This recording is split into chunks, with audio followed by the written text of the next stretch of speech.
A few weeks ago, we opened a big box. They've come out with a new version. This is, it's called Island of Fish, the roof tent, Island of Fish. Let's see what it looks like.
So there's our tent.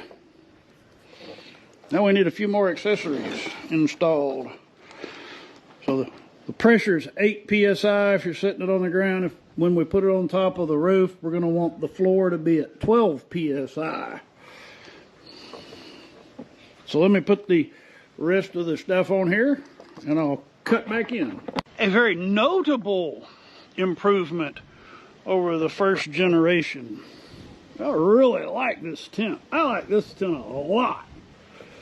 So we have it. If you're just pitching it on the ground, you're good. You might want to have, a rain canopy or something. But this is a waterproof cotton duck material. You wouldn't need to put the rain flies, window and door flies up if you're just on the ground. But once you get up on the roof, you would want to have your door canopies in place. I've got plenty of ventilation. This one unzips, so if you're up on the roof, you can stand up. If it's raining, you can zip this closed.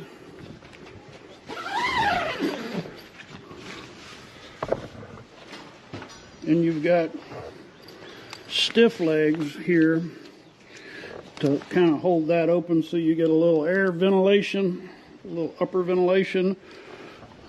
Vents above both doors.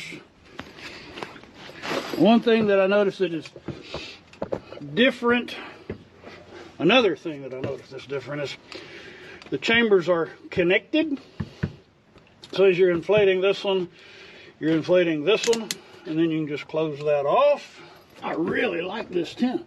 You don't have to take a mattress with you. It's got one built in. That's what I like the most about it. Now we just need to put it up on the car. So we're set up. We're strapped to the wheels and we got a pretty good wind blowing. Now there's additional straps that go under here. I didn't put them on. Remember, 12 psi, 8 psi. Now there is a pressure relief right there, so you really can't overinflate the bottom.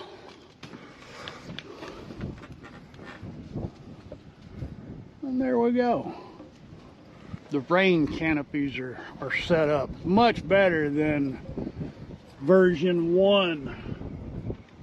A little less labor intensive, little less work.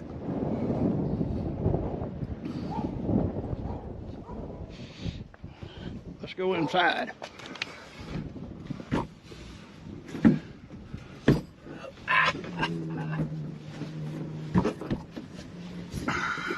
I'm 6'2", and I have plenty of room to spread out. We got a pretty stiff wind blowing, and there's no movement. Occasionally one of those wheel straps will start to sing.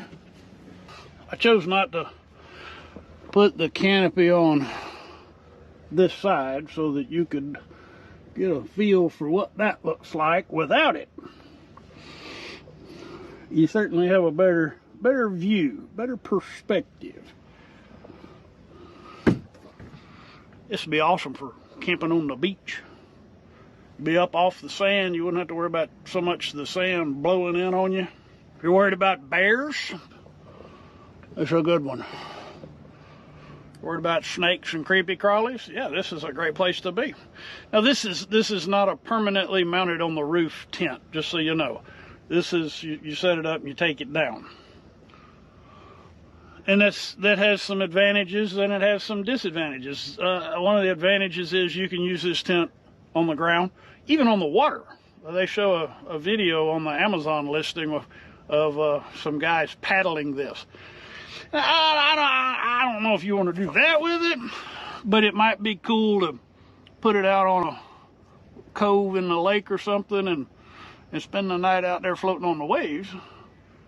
You're going to have an issue with water because you don't have a dry deck to come in. You also don't, as I mentioned, you don't have to worry about critters, big predators so much. You're up off the ground pretty high. You're not going to have, since it's not permanently mounted on the roof, it's not going to kill your gas mileage, which those roof mount tents, they really put a lot of wind drag on the vehicle and you lose your gas mileage. It's less work to set up this tent than it is a typical tent because you're just basically inflating it. It is heavy because it's a canvas material, which is good because that makes it way more weather resistant. Man, I love that tent. I really like the first design, and the updated version, that's too cool. You've got a tent and your mattress all in one. You don't have to carry multiple different things. I like that. You guys rock. All right, y'all come back now, you hear?